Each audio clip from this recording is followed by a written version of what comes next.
RocSports. I'm back with another video. As you can tell by the title, this is a continuation from my last video. We're on the NFC North, and we're going to talk about this past week's games. Let's get right into it. NFC North. We're going to start right with the Detroit Lions. Now, the Lions are predicted to be third in this division. I felt like that they put on a very, very good showing this past week, and they almost had one of the bigger upsets of the day. The Eagles had a lot of hype coming into the season, and Detroit came out unfazed, ready to play, guns blazing. They sent the house at Jalen Hurts consistently. I love the energy around Detroit. If they fans can keep that up and they team can keep that energy up, they're going to beat a lot of people, shock a lot of people just off their energy and, alone. If they can stay together as a team, they got talent, man. They really do. Jameson Williams comes back. Him and DJ Chark and St. Brown, get them some more weapons, and Deandreswift is a stud, man, flat out stud. I predicted him to be one of the star players, like a breakout star this year, and he's on pace to do that. He had a monster game. I really felt like that both of their lines, even though Detroit has a hurt offensive line right now, they put on a very good showing against the Eagles front, in my opinion. Offensively and defensively. Like I say, a lot of the game plan, what they had, yes, they gave up 31 points to the Eagles offense, but they were very competitive in the game, for sure. Especially in the first quarter. But Detroit as a whole, Jaredgoff, I just think he gets a bad rep, similar to Carson Wentz. Is he great? Absolutely not. But is he the worst of the worst? You can't go to the Super Bowl with the worst of the worst. That's just me. Like, I think that's been proven. Like, regardless of somebody may tell you that this player is not a good player, well, he had to have a good run to at least get to the Super Bowl. You know what I mean? And Jared Goff has done that twice, if I'm not mistaken. But no, once. But he's a proven playoff quarterback. He's been there and done that, like on the highest level in terms of just the experience. So I want to see more from Jared Goff. I understand that it's the Lions, and but I want to see more from him. The defense, the secondary is what mainly concerns me. I like their defensive line. Aiden Hutchinson, I think that the more reps he will get, only better. It was a lot that he was doing wrong in the first game, I feel like. And this me speaking as an Eagles fan, but he definitely did still show flashes just recording one tackle, in my opinion. But Detroit, I think they're gonna be much improved. I like the culture. I like, it just feels different. The energy around them feels different, and I respect them.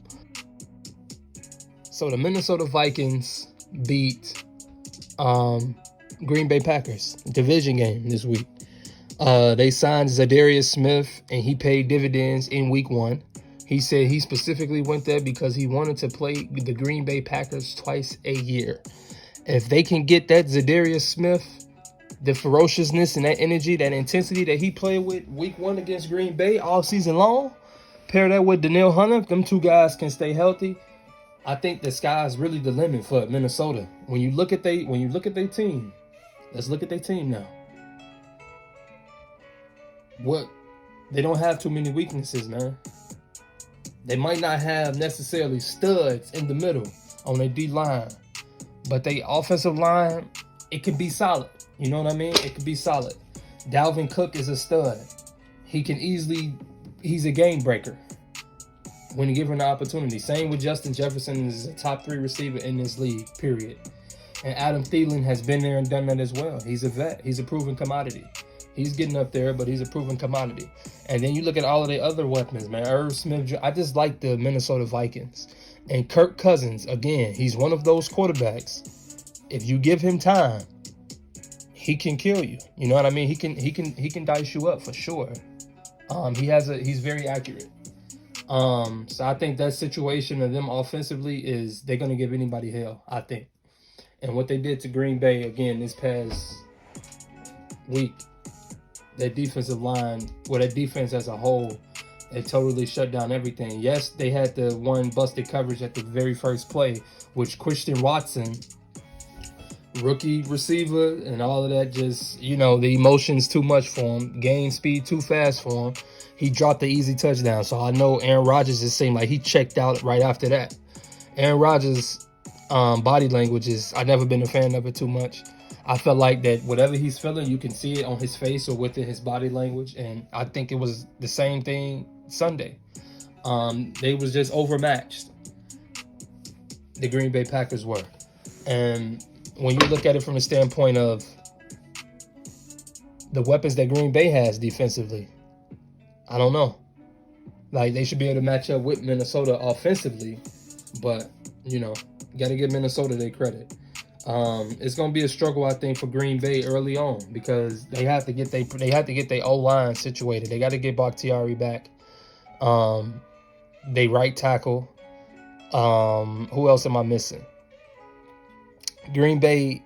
Oh, and then as well as Aaron Rodgers building rapport with this new wide receiver core, Sammy Watkins and Randall Cobb, and, you know, and along with the rookies and Lazard. I mean, he got to build some rapport with these guys. I wouldn't panic if I'm Green Bay fans. I would not panic, but it's definitely not the same Green Bay team.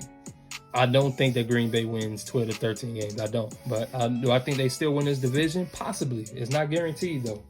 But I think I picked them to win this division with Minnesota being a wild card team. But it may be the other way around. We'll see. But Green Bay plays another division game next week. Pivotal when you look at it, because back-to-back division games, but they play the Bears. Which brings me to the Bears. The Bears had the upset of the week, for sure. The Bears look good defensively, or a lot of it I think was due to the weather conditions. A lot of it was bad San Francisco, but I want to give the Bears some love. I predicted the Bears to be a bottom 3 team in the league, so this wouldn't have been one of the wins that I would have predicted for them to win. So I give them a lot of credit. Week 1's always, you know, spooky or whatever, but again, I give them their credit. Justin Fields, he wasn't great, but when the plays was there and needed to be made, he made them. David Montgomery, Jalen Johnson played solid. Eddiejackson with the interception. Treylance, though, this is not on their division, so I'll stick with the Bears. The Bears' weapons, I think, is the biggest issue in their offensive line. Justin Fields was still running for his life, which I think is going to be the biggest detriment to their team. Until they can get their O-line situated, that's when I think the Bears can, you know, finally make a little noise. Their defense is not terrible. The Bears is one of those franchises where even if they have a down year defensively, it still won't be as bad as other teams. So they'll be somewhere middle of the pack. The back end towards the middle of the pack of a defense, but they have some talent on their defense still. With Jalen Johnson and roquansmith and Eddiejackson, you know, outside of tackling, Eddiejackson is one of the top safeties if we're talking coverage and playmaking ability. But yeah, when we look at the Bears, the receivers didn't give Justin Fields much help. But again, I mean, they don't have many receivers. They don't have talent at that position really. So he works with what he works with. He threw 2 touchdowns. One was a busted coverage. And, you know, again, they capitalized, so we got to give them credit. They couldn't get the running game going. And in those field conditions, you would think that would have been what the Bears leaned on, but give San Francisco their credit. And they shut the Bears running game down for sure. I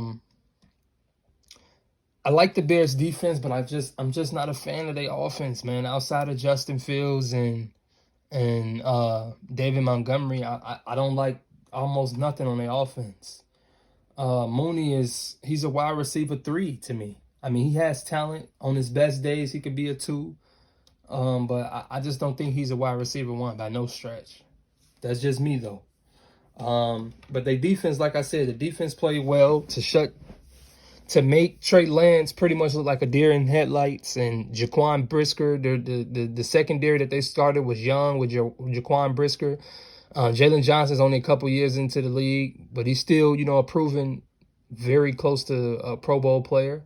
Kyler Gordon, I like him. The Bears have talent defensively, so like I said, they will be there.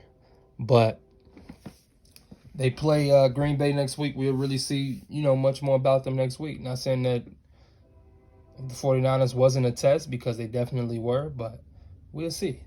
We'll see. But overall, it's week 1.